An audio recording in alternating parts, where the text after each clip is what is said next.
शन्नो मित्रः शं वरुणः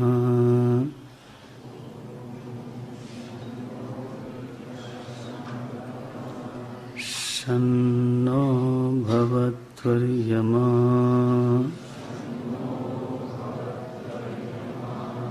शन्न इन्द्रो बृहस्पतिः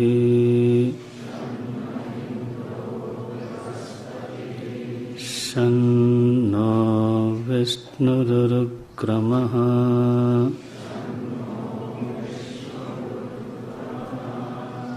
नमो ब्रह्मणे नमस्ते वायो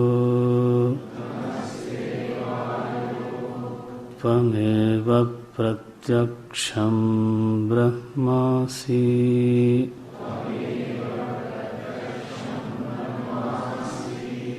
त्वामेव प्रत्यक्षं ब्रह्म वदिष्यामि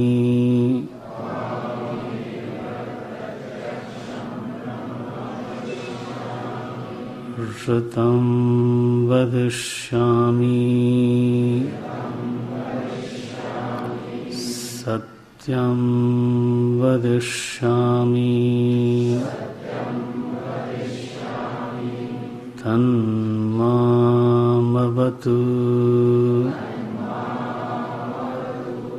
तद्वक्तारमवतु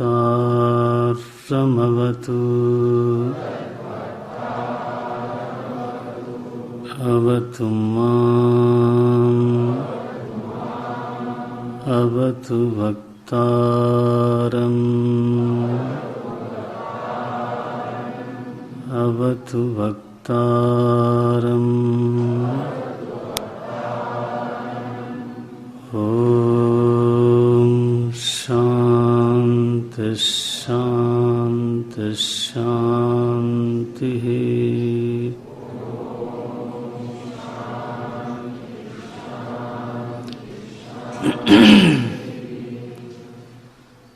त्वामेव ब्रह्म वदिष्यामि प्रत्यक्षं ब्रह्म वदिष्यामि त्वामेव ऋतं वदिष्यामि त्वामेव सत्यं वदिष्यामि। श्रुति ने, वेद भगवान ने तो ईश्वर की इस प्रकार से स्तुति बताई है। यहाँ जो तैत्तरीय उपनिषद का ऋषि है वो परमात्मा को 3 नामों से पुकारता है। वो कहता है नमस्ते वायो, आप सारी सृष्टि के प्राण हो। जैसे देहधारी वायु के बिना नहीं रह सकता, वायु ही उसके जीवन का आधार है। वायु इस तरह से जीवन का संचालन करती है कि हम कई बार उस पर ध्यान भी नहीं देते। इसका अभिप्राय ये हुआ कि वायु ये जनाती नहीं है, ये हमको बताती नहीं है कि मैं तुम्हारे लिए कुछ कर रहा हूँ, तुम्हारे ऊपर उपकार कर रहा हूँ। मूक उपकार है, बिना बताए, बिना जनाए, बिना इस बात का एहसास दिलाए कि देखो याद रखना मेरा तुम्हारे ऊपर इतना उपकार है, इतना कर्जा है। परमात्मा हमारे जीवन में ऐसे ही उपस्थित है, इस तरह से हमारे जीवन को संचालित करता है जैसे कि देह को वायु। देह के सारे तंत्रों को वायु ही 5 भागों में बंट करके अथवा 10 भागों में बंट करके देह को चलाती है। तो जीवन में भरपूर होकर के, जीवन में इसी तरह से परमात्मा समा करके, भरपूर होकर के तो हमारे जीवन को चलाता है। कर्म फल दाता होकर के चलाता है, अंतर्यामी होकर के चलाता है, सुहृद होके चलाता है, मित्र होके चलाता है।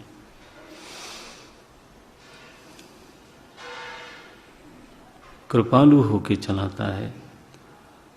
लेकिन कभी वो इस बात की अनुभूति नहीं कराता कि देखो याद रखना मैंने तुम्हारे ऊपर इतना उपकार किया है। अगर सचमुच में ऐसा कोई याद कराने लग जाए तो हमारे तो हृदय पर बोझ हो जाए, नहीं? उपकार का एक सबसे आवश्यक तत्व ये दिखाई देता है कि अगर सचमुच में कोई हमारा उपकार करता हो तो वो कुछ इस तरह से होना चाहिए कि वो मेरे दिल पर बोझ न बने।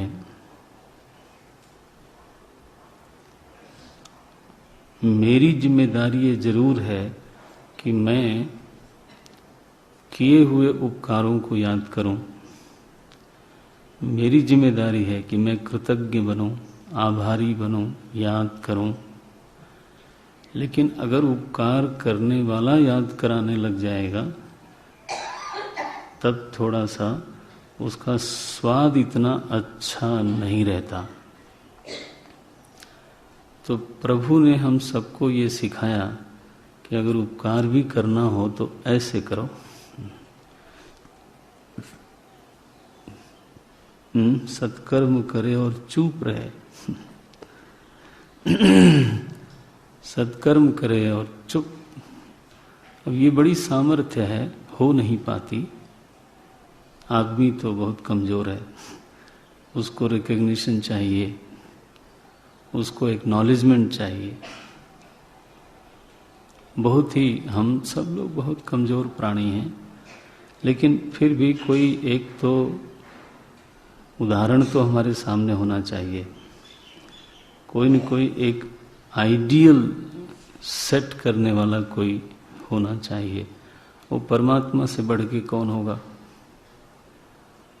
तो यहाँ वायु कह करके संबोधित करते हैं और प्रभु को ऋतम कह के बुलाते हैं। त्वाम ऋतम वदिष्यामि, मैं आपको ही ऋतम बोलूँगा। ऋतम माने कल हम लोग बोल रहे थे शास्त्र के प्रकाश में कर्तव्य के रूप में जो हमने बुद्धि में निश्चय किया है उस निश्चय को, उस मान्यता को ऋतम बोलते हैं। और वह मान्यता ही मेरे जीवन का संचालन करती है। सभी व्यक्तियों के जीवन का संचालन उसके बुद्धि में बैठी हुई मान्यता ही करती है। अगर यह मान्यता बनी है कि झूठ का फल अच्छा नहीं होता तो हम झूठ से बचेंगे। और यदि मान्यता बनी हुई है कि नहीं, सच से काम नहीं चलता, हाँ, तो हम फिर सच से बचेंगे क्योंकि हमको काम चाहिए। तो ये मान्यता ही है हमारे भीतर जो हमारा संचालन करती है। तो एक तो मान्यता आई शास्त्र से, वो हो गई ऋतम, और एक होता है सत्यम। सत्यम का अर्थ हम लोग सुबह देख रहे थे, आचरित सत्य। महापुरुषों के द्वारा भिन्न भिन्न प्रसंगों में जब आचरण होता है, आचरण किया जाता है, तो उस आचरण का सत्य अथवा कहिए जो आचरित सत्य है, वो कई बार शास्त्र में पढ़े हुए सत्य हरिओम। मैं कह रहा था जैसे एक दृष्टांत दूं मैं, मातृ देवो भव, ये प्रभु राम ने पढ़ा था और भरत जी ने भी पढ़ा था। पितृ देवो भव, आचार्य देवो भव, ये राम जी ने भी पढ़ा था, भरत जी ने भी पढ़ा था और एक ही गुरु से पढ़ा था। लेकिन जब आचरण की बेला आई तो दोनों का आचरित सत्य भिन्न है, दोनों का रितम एक है। ध्यान दें, दोनों का रितम एक है कि सत्य का आचरण होना चाहिए, सत्य बोलना चाहिए। माता देवता है, पिता देवता है। शास्त्र के अनुशासन में, बुद्धि में दोनों का निश्चित अर्थ यही है। भरत जी ये कोई निश्चित करके नहीं बैठे हैं कि पिता की बात नहीं माननी चाहिए अथवा माता की बात नहीं माननी। भरत जी के भी मन में रितम वही है जो राम जी के मन में है, लेकिन फिर जब उसका आचरण हुआ तो भरत जी ने तो नहीं माना माता की बात। इस पर आप ध्यान दें। तो अब ये क्या हुआ, राम जी ने तो बिल्कुल विरोध ही नहीं किया, एकदम चल पड़े। पिताजी के मुंह से तो निकली भी नहीं ना बात कि वन को जाओ। तो माता जी ने कहा कि मैंने वर मांगा है और अगर तुम उनका स्वास्थ्य चाहते हो तो जितनी देर रहोगे उतनी ज्यादा परेशानी होगी। कई ऐसे बोलती हैं महाराज कि तुम्हारा रहना ही इनके स्वास्थ्य गिरने का कारण है। तो बिल्कुल निष्ठुर होकर के बोलती। भगवान चले गए। जब भरत जी से कहा गया राज्य करो, उन्होंने कहा ये नहीं हो सकता। आचरित प्रसंग जैसा है उसमें मेरी जो स्थिति है और मैंने जो सीखा है, इन तीनों का मुझे मेल करना है।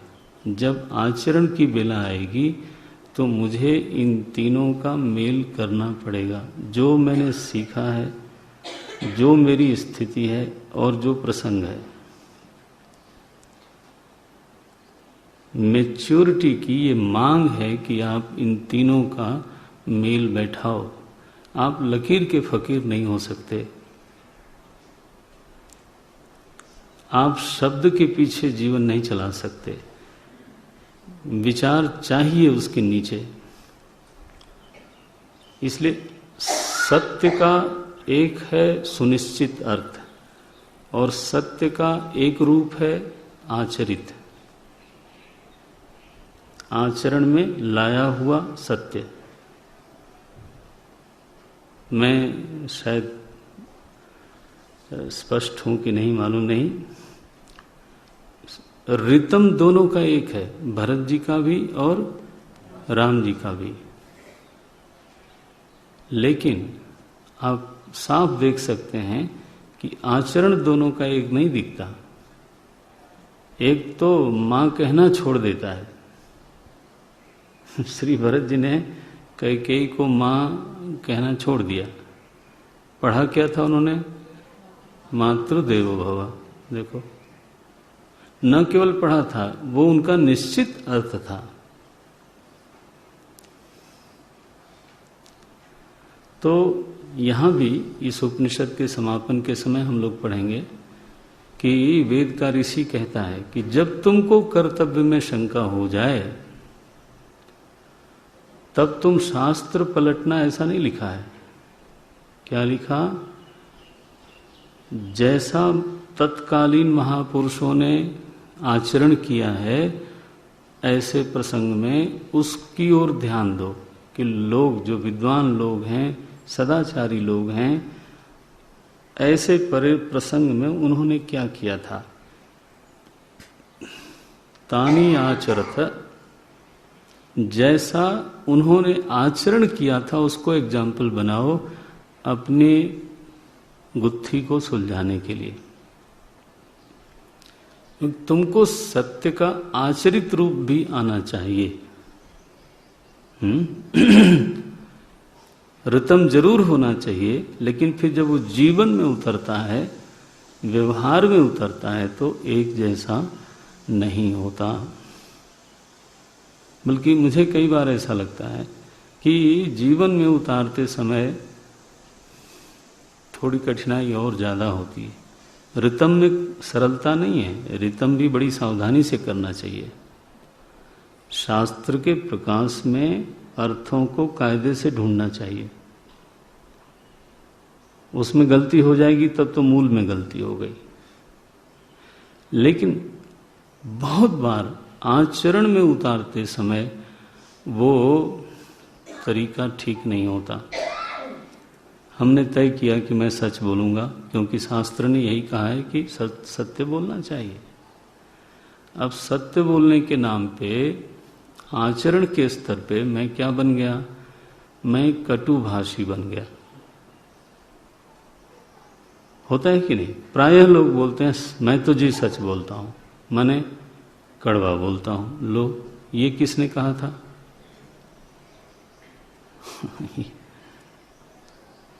अगर आप सत्य बोलने का व्रत लेते हो तो वो सीखना पड़ेगा कि उसको मुलायम करके कैसे बोला जाता है। ये जिम्मेदारी भी तो मेरी ही है। बोलना सीखना चाहिए, तब तो बोलना चाहिए।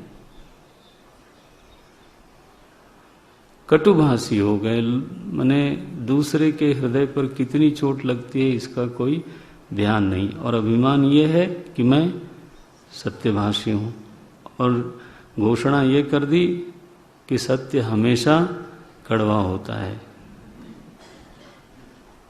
ये नहीं कहा कि मुझे बोलना नहीं आता।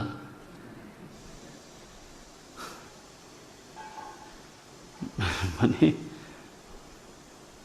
अपना दोष भी छिपा लिया, उसके ऊपर अभिमान भी कर लिया। ये सब आखिर प्रभु राम ने कभी कड़वा नहीं बोला, तो इसका मतलब क्या वो झूठ बोलते थे? आपने तो घोषणा कर दी मोटे अक्षरों में, सत्य हमेशा कड़वा होता है। इसका उल्टा करो, जो मीठा बोलता है, हाँ, वो झूठ बोलता है। हाँ। What a beauty. गुरुदेव का कैलेंडर जो बना उसमें एक आता है, you learn to speak always softly. अब इसका मतलब है वो झूठ बोलने के लिए कह रहे हैं। ये सत्यम वद, ये रितम है, क्योंकि वेद का आदेश है। और हमने व्रत भी लिया कि मैं भरसक सच बोलूंगा। यस, लेकिन जब बोलना शुरू करते हो तो उसका रूप क्या होता है?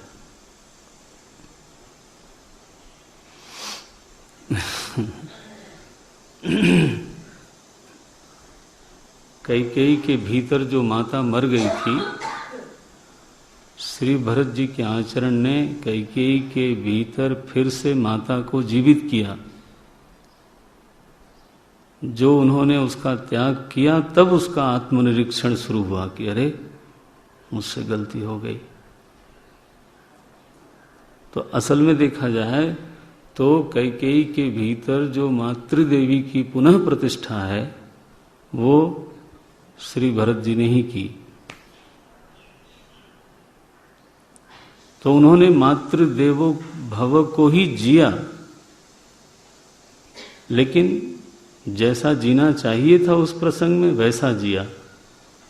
अगर वो राम जी की तरह जीते, कैकेयी ने कहा बन जाओ, वो चले गए।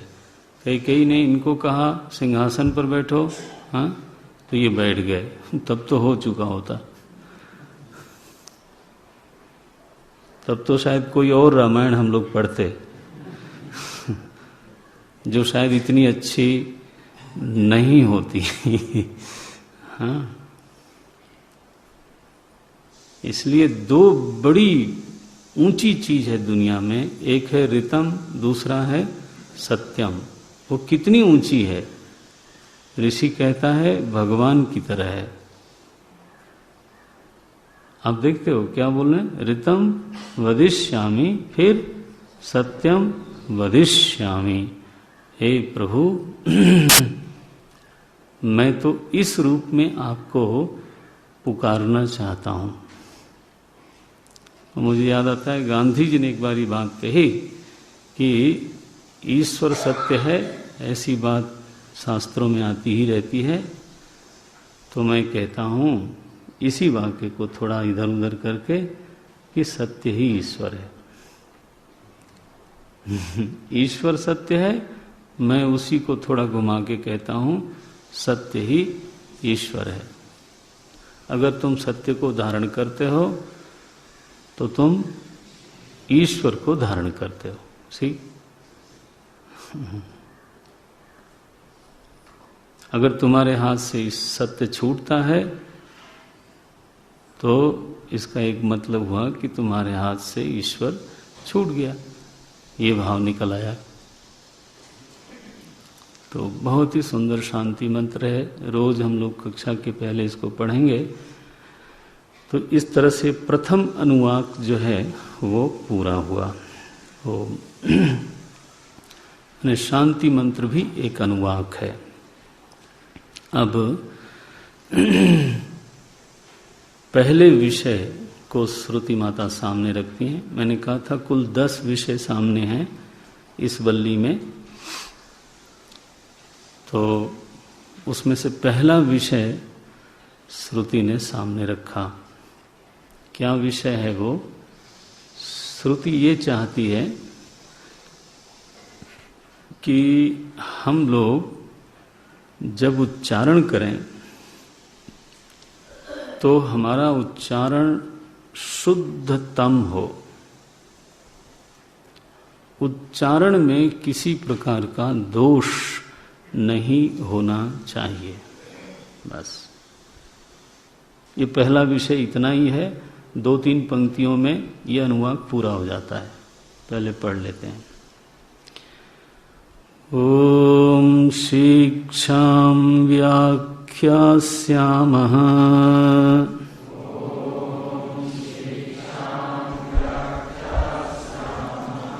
वर्णस्वरः मात्राबलम् सामसन्तानः इत्युक्तश्रीक्षाध्यायः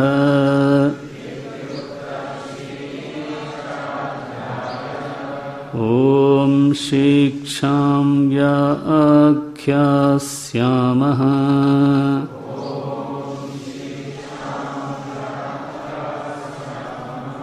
वर्णस्वरः मात्राबलम् सामसन्तानः इत्युक्तश्रीक्षाध्यायः।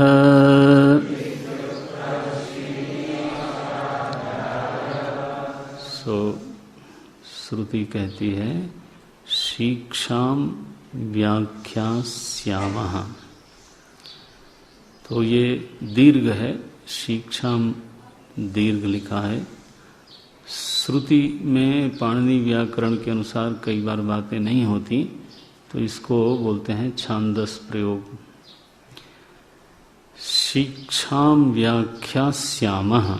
शिक्षा वैसे पाणिनि व्याकरण के अनुसार ह्रस्व होना चाहिए, लेकिन ध्यान रखना पाणिनि व्याकरण के शासन में वेद नहीं आता, इसलिए आप वेद में सुधार न कर देना।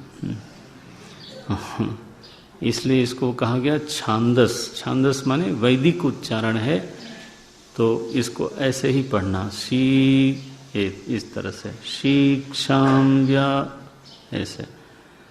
तो प्रतिज्ञा है वेद की कि अब मैं उच्चारण की व्याख्या करने जा रहा हूँ।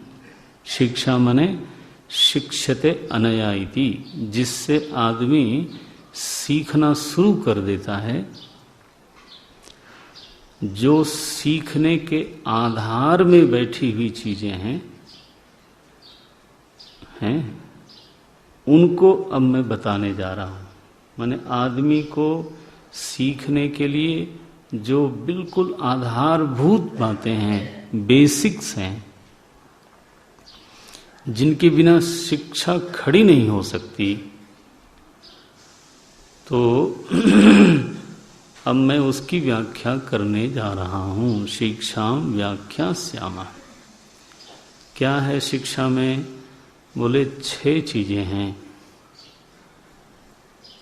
हाँ, तो आप सभी लोग प्रबुद्ध हो, सहज है। पहले सबसे पहले बोलते हैं वर्णः, दूसरा है स्वरः, तीसरा है मात्रा, चौथा है बलम, पांचवा है साम और छठा है संतानः। बस गिन गिना करके शिक्षा में केवल 6 चीजें हैं। जो उच्चारण शैली है, उच्चारण व्यवस्था है, उसमें 6 चीजों का ध्यान देना चाहिए। और वैसे तो कोई भी भाषा बोला जाए, अगर उसका उच्चारण शुद्ध हो तो उसका अपना एक प्रभाव होता है, इसमें कोई संदेह नहीं। कोई अंग्रेजी भी बोलता हो और उसका जो एक्सेंट है वो शुद्ध हो, उच्चारण शुद्ध हो, तो बहुत फर्क पड़ता है।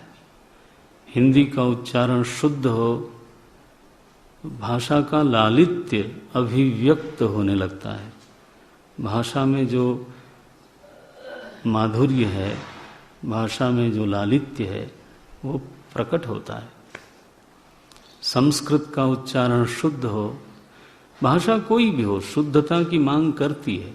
अब वो हम नहीं उस पर ध्यान देते, बात अलग है। तो भाषा में सबसे पहली चीज है वर्ण। वर्ण्यन्ते, वर्ण माने आप समझें क ख ग घ, ये इसको बोलते हैं वर्ण। वर्णस्वर। तो इसमें आप स्वर को व्यंजन स्वर व्यंजन न लगाइएगा, वर्णमाला पूरी की पूरी, अ से लेकर के, हैं कैसे बोलते हो, अ से लेकर के ल तक, माहेश्वर सूत्र के हिसाब से पूरा का पूरा अल प्रत्याहार, पाणिनि सूत्र के अनुसार बोलो। अयुण रील के होंगे यौ छह वरट लण यमगढ़ जब है गढ़दस जब गढ़दस, ये जो वर्णमाला है संस्कृत में इसी तरह से, और हिंदी में तो कचट तप यरलव क्षत्र अज्ञा, और जो स्वर हैं ऊपर, जो जिसको आप स्वर बोलते हो, यहाँ स्वर का अर्थ अलग है। तो पाणिनि महर्षि के यहाँ तो स्वर की परिभाषा है कि जिसके बिना व्यंजन का उच्चारण ना हो। जैसे क बिना अ मिलाए बोल नहीं सकते, तो व्यंजन क्या बोलते हैं अंग्रेजी में उसको? कॉन्सोनेंट। हाँ, तो पूरी वर्णमाला पहले ठीक ठीक मालूम होनी चाहिए। लोग बोलते हैं आजकल अंग्रेजी ज़्यादा प्रवाह है उसका, तो बोलते हैं अल्फ़ाबेट्स, क ख ग घ मालूम होना चाहिए। लोगों ने मुहावरा बना दिया, बोले इनको इंजीनियरिंग का क ख ग घ तो मालूम नहीं है, घर बनाने चल पड़े। मतलब बेसिक नहीं मालूम है। क ख ग घ का मतलब क्या हुआ? बेसिक मालूम नहीं ये पहले ABCD तो सीख लो, ये बोलते हैं। तो यहाँ वेद भगवान ने कहा शिक्षा में सबसे पहली चीज है वर्ण। अब वर्ण में काफी कुछ सीखने को होता है। उसका उच्चारण स्थान कहाँ है, कम से कम इतना तो सीखना ही चाहिए। जैसे प फ ब भ म ये सब औष्ठीय हैं, क ख ग घ ङ ये सब के सब कंठीय हैं। ये ह कंठ से आता है, च तालव्य से आता है। माने इन चीजों को सीखना है। ये जो नाद है ये कहाँ से निकलता है इसको पहचानना है। इनकी संख्या कितनी है और ये कहाँ से निकलते हैं, तो उच्चारण स्थान मालूम होने चाहिए। वर्ण उच्चारण में एक तो ये, दूसरा कहा स्वरः। स्वरः का अर्थ होता है वेद के उच्चारण में उदात्त, अनुदात्त, स्वरित, ये तीन भेद होते हैं। बोलते हैं स्वरः उदात्तादिहि। भाष्य में आया स्वर किसको बोलते हैं? अकार आदि को नहीं, बल्कि स्वरः उदात्तादिहि। जैसे अभी हमने बोला था इत्युक्तस्य इक्षाध्यायः, तो जब सुर को थोड़ा ऊंचा उत्कर्ष देते हैं तो उसको उदात्त कहते हैं। काले, तो नीचे जब लाते हैं इसको बोला जाता है अनुदात्त, और जब मध्यम में बोलते हैं तो उसको बोलते हैं स्वरित। तो उच्चारण में वेद में एक अनुशासन है। वेद का कोई मंत्र ऐसा नहीं है जो उदात्त, अनुदात्त और स्वरित की व्यवस्था से रहित हो। एक बार मैंने कहीं बोल दिया कि मंत्रों से गीत नहीं गाए जाते, तो कुछ लोग नाराज हो गए। वो हालांकि वो बात तो बिल्कुल सही है अपनी जगह पर। वो आपका ज्यादा कुछ नुकसान नहीं होगा, बस इतना है कि वो वेद नहीं रहेगा। आजकल बहुत बड़े बड़े संगीतकार लोग कैसेट निकालते हैं, तो वो उच्चारण माने चूंकि गायन में हो गया इसलिए सुनने में मधुर है। मैं अगर बहुत ही उदारता से बोलूं तो मैं ये कहूँगा कि वो श्लोक हो गया, वो मंत्र नहीं रहा। बस इतनी सी बात समझिए। मंत्र तभी है जब वैदिक व्यवस्था के अनुसार उसका उच्चारण हो।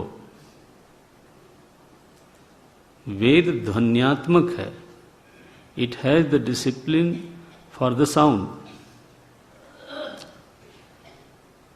तो अगर आप चाहे वो रविशंकर जी गा के बता दें, तो नाम बहुत बड़ा होने से चीज सही हो जाए, ये इस दबाव में मत आइएगा।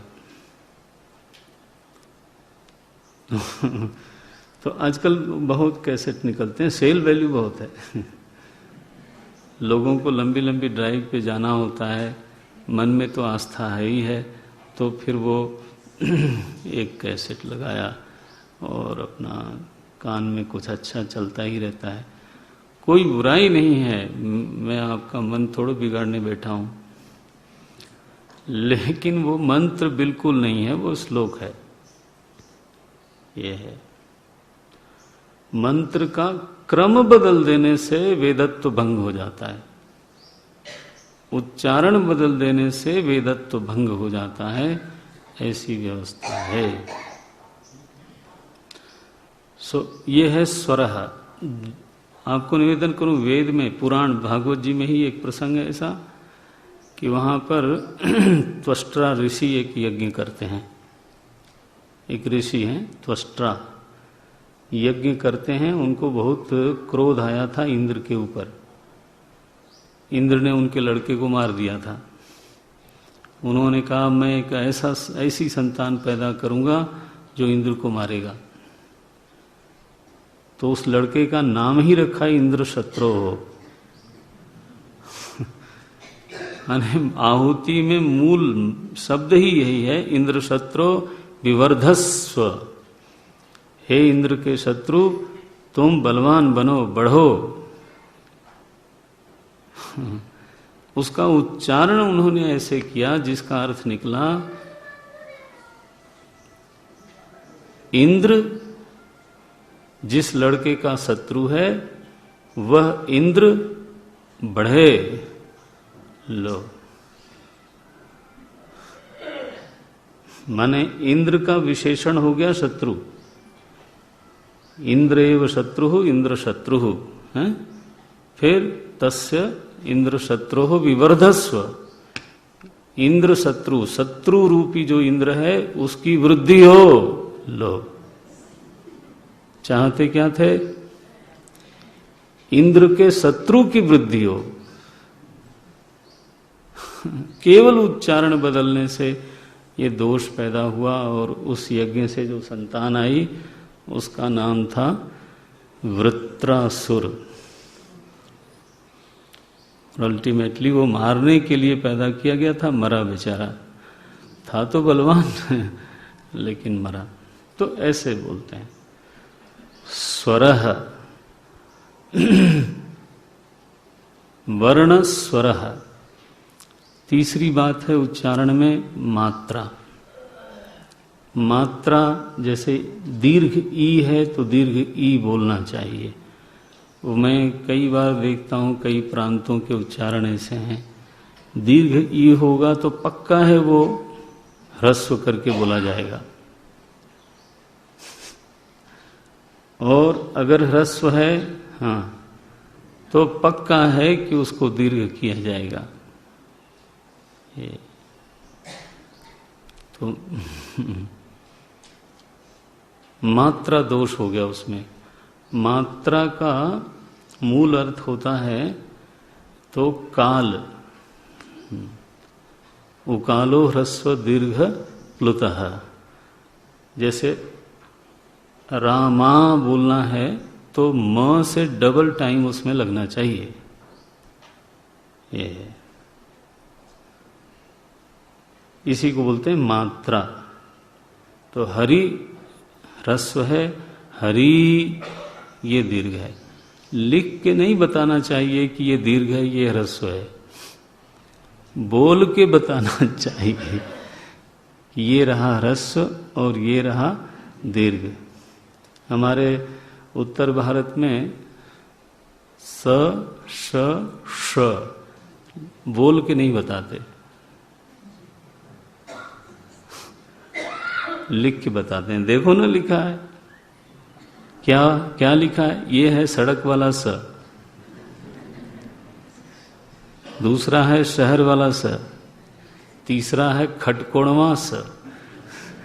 अरे खटकोणवा स माने पेट फाड़ वाला सड़, ऐसे कुछ कुछ। तो तुम बोल के क्यों नहीं बताते? बोले बोल के नहीं बता सकते। इसको बोलते हैं वर्ण ज्ञान नहीं है।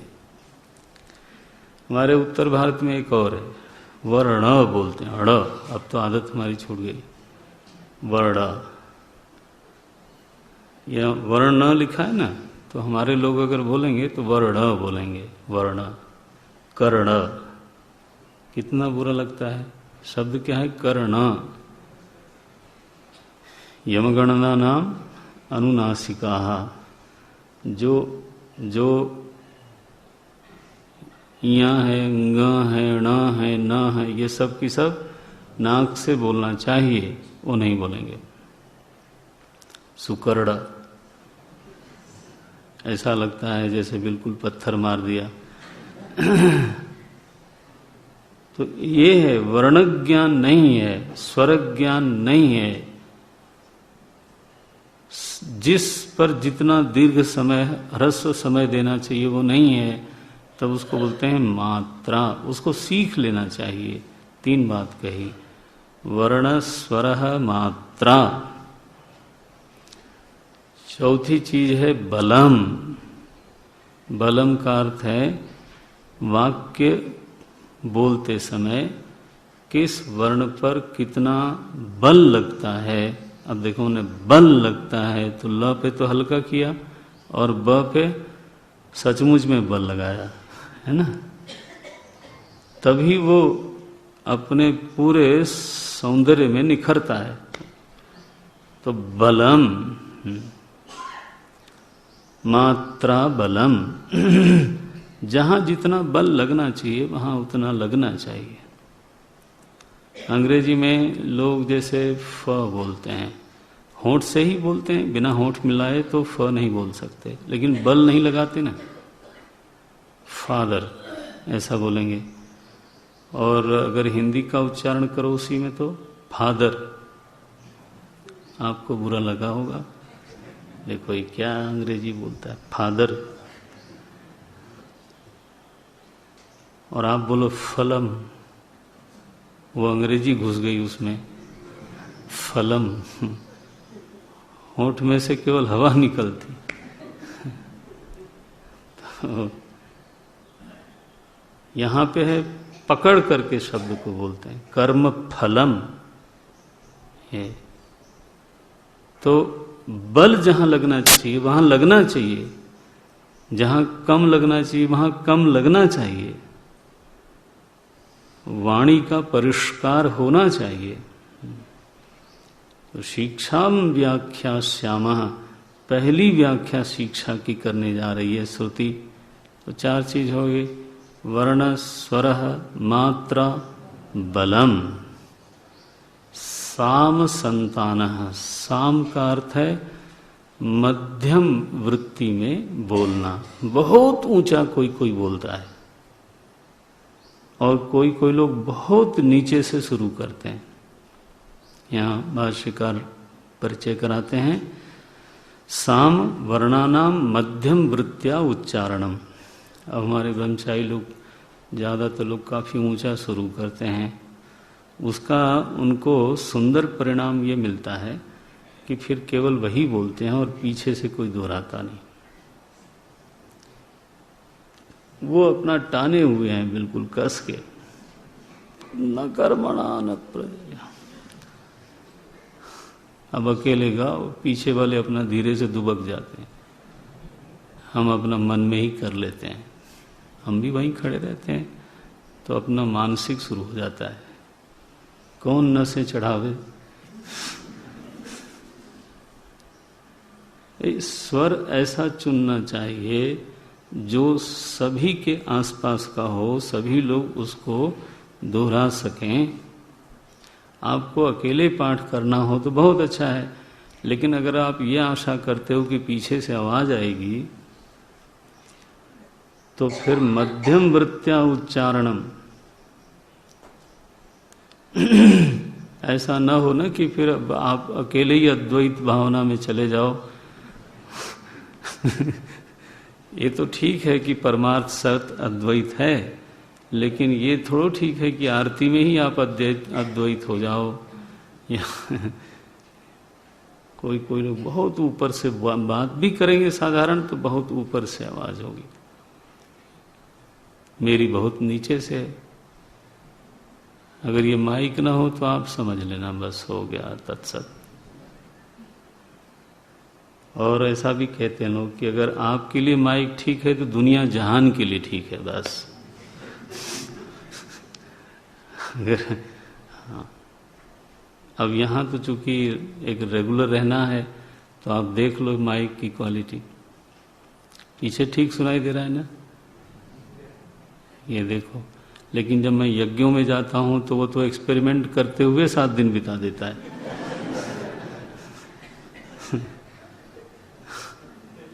किसी दिन कुछ नया एक्सपेरिमेंट होता है, किसी दिन कुछ होता है। पता चला कि एक दिन बीत गया, 2 दिन बीत गया,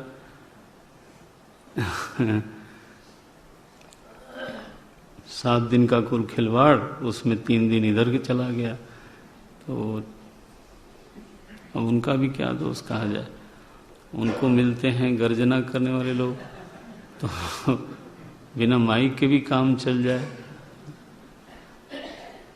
हमारे भी विद्यार्थी ऐसे हैं जिनको माइक की जरूरत नहीं है। एक पिछले सत्र में ब्रह्मचारी जी थे, तो अब उन्होंने माइक खरीदा है, सुना मैंने। जिस सेंटर पे हैं तो उन्होंने वहाँ माइक खरीदा। तो उनके सहपाठी ने उनसे कहा कि आपको माइक की क्या जरूरत थी।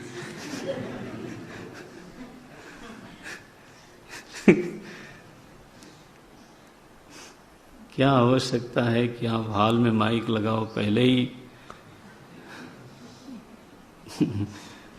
तो नहीं, उच्चारण की एक कोई पिच, कोई एक सुर पकड़ लेना चाहिए जो प्रायः सभी के अनुकूल हो।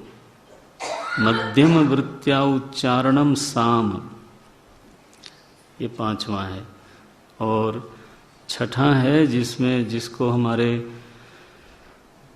ब्रह्मचारी विद्यार्थी लोगों को काफी सीखना है, वो है संधि। उसके लिए शब्द है संतानः। संस्कृत के उच्चारण में संधि सहित उच्चारण करना प्रशस्त माना जाता है, श्रेष्ठ माना जाता है।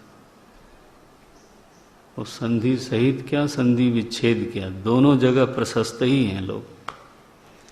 संधि विच्छेद भी ठीक से हैं? नहीं, इसमें हंसने वाली क्या बात है भाई। आप लोग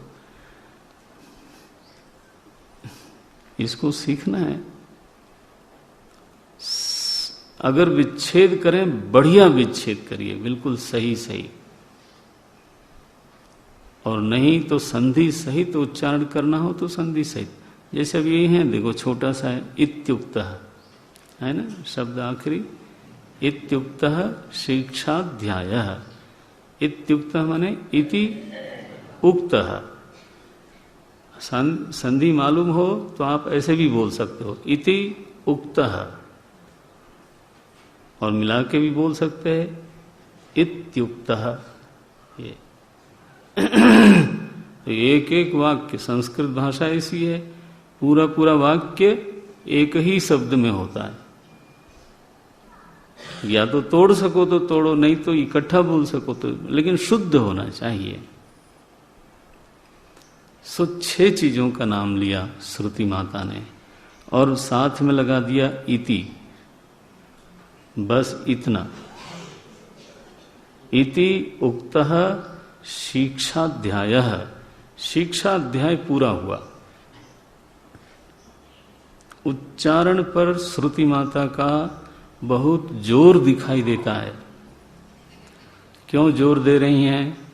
क्योंकि जो पढ़े लिखे लोग हैं, मैच्योर लोग हैं, उनको ना ज्यादा आकर्षण होता है अर्थ के ऊपर। वो कहते हैं यार पाठ आठ की क्या बात करते हो, कहाँ क्या है वो समझाओ। तो अर्थ के प्रति आकर्षण होता है, तो पाठ के प्रति थोड़ी सी नेचुरली उपेक्षा होने लगती है। उच्चारण चल जाता है, उच्चारण में क्या करना है। श्रुति कहती है ऐसी धारणा मत बनाओ, तुम्हारा रितम अगर ऐसा हो गया तो रितम नहीं होगा, अरितम ही होगा। उच्चारण ठीक रखना चाहिए, ये एक जीवन में मान्यता बनाओ। उच्चारण शुद्ध हो ऐसा आग्रह करो। कई बार ऐसी धारणा देखी जाती है कि अंग्रेजी में बहुत शुद्ध बोलूंगा नहीं तो लोग क्या कहेंगे, और अगर हिंदी शुद्ध बोलने लग गए तो कहेंगे इतनी शुद्ध हम हिंदी क्यों बोलते हैं। लो, माने पराई भाषा को शुद्ध बोलना बहुत आवश्यक। और अपनी भाषा को शुद्ध बोलना दोष। ये मान्यताएं इस तरह की ऐसी भयंकर हो जाती हैं, कष्ट होता है। संस्कृत उच्चारण में, शुद्ध बोलने में आग्रह नहीं दिखाई देता, एक पैशन होना चाहिए, वो नहीं दिखता है। हिंदी में शुद्ध बोलने में वो आग्रह नहीं दिखाई देता जैसे चलता है, अंग्रेजी में आग्रह दिखता है। वो महाराज LKG से ही वो मैम लोग शुरू करती हैं केनोपनिषद। हाँ, ऐसे नहीं, ऐसे ऐसे। तो वहाँ तो बिल्कुल उच्चारण शुद्ध होना चाहिए। I must look like British, great. और हिंदी बोलते समय you should not look like a Hindi. ये हो जाता है। भगवान भाष्यकार शंकराचार्य जी महाराज ने लिखा, ब्रह्मचारी लोग विशेष ध्यान दें, पहली ही पंक्ति लिखी है, जिनके पास भाष्य हो देखें, अच्छा लगेगा। बोलते हैं, अर्थक ज्ञान प्रधानत्वात्, चूंकि लोगों को अर्थक ज्ञान ही प्रधान लगता है। देख लो, आपकी कमजोर नस पकड़ लिए। चूंकि सभी को अर्थ में ही प्रेम होता है कि मतलब समझाओ। अर्थक ज्ञान प्रधानत्वात् उपनिषदः ग्रंथ पाठे यत्नो परमो महाभूत। तो उपनिषद ग्रंथ का पाठ करने में प्रमाद न हो जाए, प्रयत्न की कमी न हो जाए, इसके लिए श्रुति कहती है शिक्षाध्याय आरभ्यते। ये बिल्कुल ठीक है। लोगों को अर्थ से मतलब है, पाठ करना नहीं चाहते। भाष्यकार कहते हैं ये गलत बात है। उच्चार शुद्ध होना चाहिए, पाठ करना चाहिए। हमारे तो पुराने लोगों ने कहा कि पूजा पाठ करना चाहिए। केवल पूजा कहा क्या? यही वाक्य बनता है ना, पूजा पाठ हो गया, ऐसे बोलते हैं। माने पूजा भी करो फिर पाठ भी करो। तो उससे होता ये था कि धीरे धीरे ग्रंथ याद हो जाते थे। अरे पुराने लोगों को चौपाइयाँ ऐसे ही याद है, कुछ न कुछ। तो इसलिए ये पहली बात श्रुति माता ने हमको ये कही कि ये भाई वेद का उच्चारण शुद्ध करो, और जो भी भाषा आप बोलते हो उसमें एक ऑब्सेशन होना चाहिए। ऑब्सेशन होना चाहिए कि वो शुद्ध से शुद्ध रखी जाए। ये भाषा जो मर्जी आप बोलो। अच्छा भाई, पहला अनुवाक, दूसरा अनुवाक हो गया, अगला एक पढ़ते हैं। अब ये तीसरा अनुवाक क्या है? विषय बदल रहे हैं। मैंने कहा 10 विषय हैं, तो अब ये दूसरा विषय है। ये उपासना है। उपासना क्या है? एक उपासना का लक्षण होता है साधारण विषय में दिव्य भावना करना। जैसे पत्थर की मूर्ति है, भावना क्या करते हो? भगवान। सुपारी है, भावना करते हो गणेश।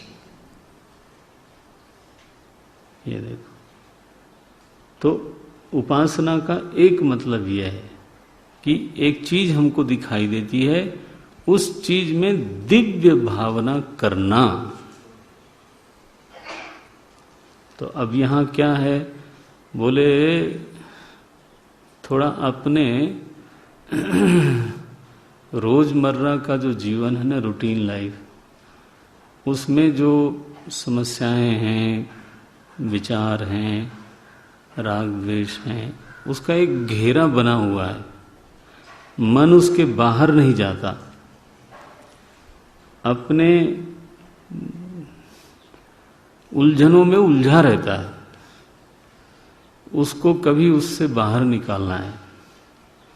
ऐसी चीज में ले जाना है जिसमें तुम्हारा राग द्वेष न हो, जिसमें तुम्हारा सीधे उलझाव न हो। आप समझते ही हैं, समाज में कई बार लोग ऐसे बोलते हैं कि आपको कोई काम नहीं है इसलिए सोचते हो कि देखो पहाड़ कितना सुंदर है, हमको मरने की फुर्सत नहीं है, पहाड़ कौन देखता है। तो अब देखो, मतलब है कि अपने उलझन से बाहर निकलना उनको लगता है गलत बात है। नहीं, ये होना ही चाहिए कि व्यक्ति अपने मन की उलझनों से कोई ऐसा तरीका निकाले कि वो बीच बीच में बाहर जाए और देखेगा वो कि उसके मन को ऊर्जा मिलती है, सामर्थ्य मिलती है, उन्हीं उलझनों को बेहतर तरीके से समझने का अवसर मिलता है। कहीं न कहीं उससे बाहर निकलने की बात होनी चाहिए। मैं एक साइकोलॉजी किताब देख रहा था, तो वहाँ उन्होंने कहा कि ऐसी हॉबीज डेवलप करनी चाहिए जो आपके, अब उन्होंने जैसा लिखा था मैं बोलता हूँ, जो आपके कर्तव्य और अनुशासन क्षेत्र में ना आती हों। और उसमें जो दृष्टांत दिया कि अगर आपको टहलना भी एक अनुशासन लगता है तो साइकोलॉजिकल लेवल पे उसका लाभ कम होता है। अगर आपने ये तय कर लिया कि इतने बजे से इतने बजे तक टहलना है और उसके लिए 20 मिनट पहले से तैयारी करनी है, तो it will also become a कर्म ओनली। तो मन में जो एक अनुशासन का दबाव है, वो सोने से जागने तक और जागने से सोने तक बना हुआ है। कुछ ऐसा, कोई ऐसी क्रिया भी होनी चाहिए जो आपको इंटरटेन तो करे लेकिन आपकी प्लानिंग में ना हो। उसके लिए पहले से तैयारी हो, डिस्टेंस भी पक्की है, 100 मीटर की दौड़ छू के आए, तो वो तो हम लोग करते हैं, उसका लाभ है अपना।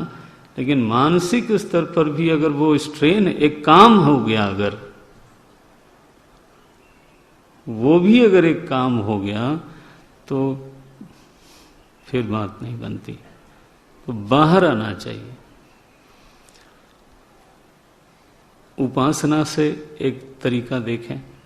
यहाँ ऋषि ने एक बड़ी रोचक बात कही। बोले, ऐसा लगता है कि व्याकरण का ज्ञान काफी था लोगों को पहले, तो संधियां करते होंगे लोग। संधि आप में से ज्यादातर लोग जानते ही होंगे। संस्कृत में संधि माने सन्निकर्ष, दो वर्णों का सन्निकर्ष। इस तरह से होता है कि दोनों एक दूसरे को कुछ न कुछ विकृत करते हैं या प्रभावित करते हैं, और प्रभावित करके दोनों मिल जाते हैं। इति, यही कर लेता हूं दृष्टांत, इति उक्तः, तो ऊ है, ई है। अब ई ऊ अलग अलग रहे, लेकिन जब निकट आया तो यू बन गया। देखो, त आधा हो गया, इत्युक्तः ऐसा बन गया। सो जैसे रासायनिक क्रिया हुई हो आपस में, एक केमिकल रिएक्शन हुआ हो और दोनों सन्निधि सन्निकर्ष में आके एक दूसरे से मिल गए, इसको बोलते हैं संधि। अच्छा, दोनों का कैरेक्टर अगर ऐसा हो कि एक दूसरे से प्रभावित न हो, तब बोलेंगे कि यहां पर संधि नहीं हो सकती। संधि की पॉसिबिलिटी तभी है जब दो चीज निकट आवे, और निकट आने के बाद उनका कैरेक्टरिस्टिक ऐसा हो कि वो एक दूसरे को प्रभावित करें, एक दूसरे में मर्ज हों, अच्छा, तो इसमें एक होता है पूर्व रूप, माने पहले, ये बेसिक को देख लें। दूसरा होता है बाद में, उत्तर रूप, और बीच में होती है सन्निधि। पूर्व रूप, उत्तर रूप, बीच में हुई सन्निधि, और सन्निधि कराने वाला एक जो चीज होता है उसको बोलते हैं सन्निधान करने वाला सूत्र, इसको बोलते हैं संहिता, संधि। देखो अब संधि कहाँ है, बोले 5 बड़ी बड़ी संधियां हैं। ये है तीसरा अनुवाक आपका। 5 बहुत बड़ी बड़ी संधियां हैं। इन चीजों को दुनिया में आप देखते ही रहते हो, कभी ऐसे सोचा करो कि ये बड़ी बड़ी संधि हो रही है। आज हम इसको पढ़ते नहीं हैं कि उसका भाव देख लेते हैं। जैसे एक दृष्टांत यहाँ पर बोलते हैं, एक संधि दृष्टांत के लिए बोलते हैं, अधिलोक संधि नाम रखा, अधिलोक संधि। उसमें क्या है, पृथ्वी पूर्व रूपम, पूर्व रूप की जगह पृथ्वी है। द्यौहु उत्तर रूपम, जो द्युलोक है वो उत्तर लोक है। 2 हो गए। बीच में जोड़ने वाला दोनों को क्या है, लिखा है यहां ग्रंथ देखें, आकाश संधि। आकाश इसके बीच में संधि है। जोड़ता कौन है, बोले वायु संधानम, वायु मानो इन दोनों को जोड़ रहा है। सो 4 चीजें हुई, पूर्व रूप, उत्तर रूप, संधि और संधान। एक संधि हो गई। एक दृष्टांत और दे देते हैं इसी ग्रंथ का, कलम फिर आएंगे इस पर।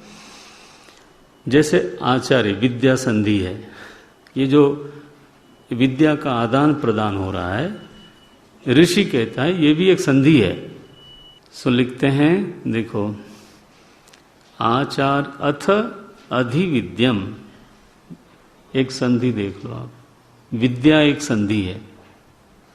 कैसी संधि है, बोलते हैं आचार्य पूर्व रूपम। लो जी, इस संधि में सबसे पहले कौन चाहिए, आचार्य चाहिए। आचार्य पूर्व रूपम, फिर अंतेवासी उत्तर रूपम। अंतेवासी माने पास रहने वाले विद्यार्थी। अंतेवासी उत्तर रूपम, विद्यार्थी हुए उत्तर रूप, पूर्व रूप उत्तर रूप। आचार्य और विद्यार्थी दोनों हो गए, दोनों सन्निकट आए, लेकिन बात होती नहीं, तब विद्या संधि नहीं होगी। क्या बोलते हैं, विद्या संधि। इस संधि को जोड़ने वाला कौन है, बोले प्रवचनगम संधानम। ये जो प्रवचन है ना, वो इस संधि को संपादित कर रहा है। तो आचार्य पूर्व रूप, विद्यार्थी उत्तर रूप, बीच में जो प्रवचन है वो इस संधि को सिद्ध कर रहा है। तो ऐसी 5 संधियां बताई हैं तीसरे अनुवाक में। 2 तो हमने वैसे ही बता दी खेल खेल में। कल थोड़ा और चर्चा करेंगे इस पर। ओम तत्सत, हरि ओम। नारायण।